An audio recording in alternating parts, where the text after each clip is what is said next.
రామచంద్రాపురం వాడి వేడి ఇప్పుడు అర్థమైంది. 3 గంటల క్రితం ప్రారంభమైతే దారి పొడుగుతా మీ నీరాజనాలు, మీ ప్రేమాభిమానాలు సరిగ్గా 9:50కి వచ్చి మీకు నా స్పీచ్ సమయం తగ్గిపోయింది. ఎలక్షన్ కోడ్ ప్రకారం 10కి మించి నేను బయట కూడా కనిపించకూడదు. ఇంకో మారు కుదిరితే ఇంకోసారి ఖచ్చితంగా వచ్చే ప్రయత్నం చేస్తాను. ఒకటే మాట, ప్రభుత్వం మారబోతోంది, మన ప్రభుత్వం వస్తుంది. వైసీపీ అవినీతి కోటలు బద్దలు కొడుతున్నాం. ఒకటే మాట, కులాలను కలపాలి, సమాజాన్ని విచ్ఛిన్నం చేయకూడదు. నీకు అవకాశం ఉన్నప్పుడేమో గొడవ పెట్టుకొని ఈ రోజు రాజకీయ అవసరాల కోసం కలుపుకొని మళ్ళీ రాజకీయం చేయడం మంచిది కాదు. ఈ యువతరానికి ఏ సంపద విడిచిపెట్టాం? యుద్ధము, రక్తము, కన్నీళ్లు తప్ప, గాయాలు, బాధలు, వేదనలు తప్ప, కళ్ళు తప్ప, పిరికితనం, మోసం తప్ప. సంపద వైసీపీకి, కష్టాలు మనకి. మనల్ని దోపిడీ చేసి వాళ్ళందరూ ఎక్కుతున్నారు. మనల్లో ధైర్యాన్ని చంపేస్తున్నారు. మీకు ధైర్యాన్ని నింపే నాయకత్వం వస్తుంది. నేను మీకు అండగా ఉన్నాను. మీ కష్టాలు నావి, మీ కన్నీళ్లు నావి.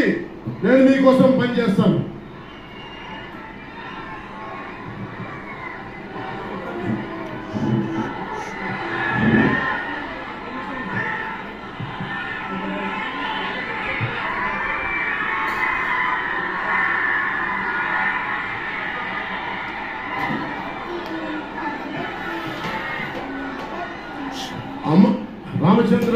రామచంద్రాపురం నియోజకవర్గం మన జనసేన పోటీ చేయాల్సింది.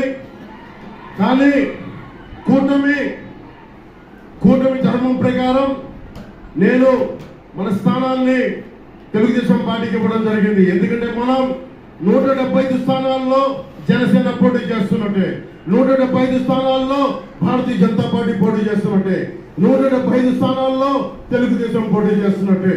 ఈసారి స్థిరత్వం కావాలి, సుస్థిరత కావాలి, మీకు ఉపాధి అవకాశాలు కావాలి, వలసలు ఆగాలి, సాగునీరు రావాలి, తాగునీరు కావాలి, కాలుష్యం పోవాలి, రోడ్లు, గుంతలు లేని రోడ్లు కావాలి.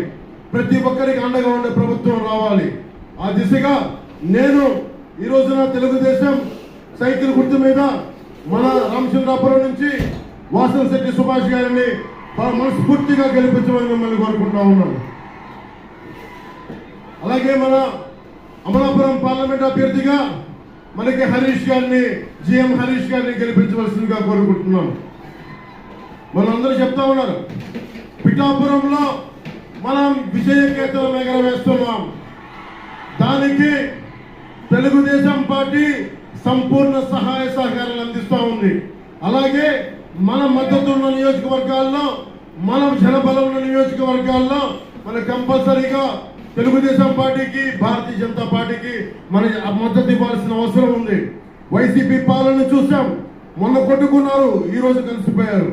అలా కాకుండా ఎప్పుడు కూడా గొడవలు పెట్టే వ్యక్తిత్వ సమాజం కాదు, కలిపి ఉంచే వాళ్ళు కావాలి. దాంట్లో భాగంగానే నేను మన జనసేన నాయకులందరికీ, సీట్లు త్యాగం చేసిన జనసేన నాయకులందరికీ పేరు పేరున నా కృతజ్ఞతలు చెప్పుకుంటా ఉన్నా. ఇది నా సైన్యం.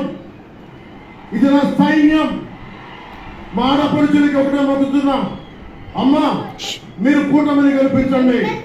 మీ కష్టాలతో మేము అండగా ఉంటాం, మీకోసం నిలబడతాం. పవన్ కళ్యాణ్ ది గ్యారంటీ, మీకు అండగా ఉంటాం తెలియజేసుకుంటూ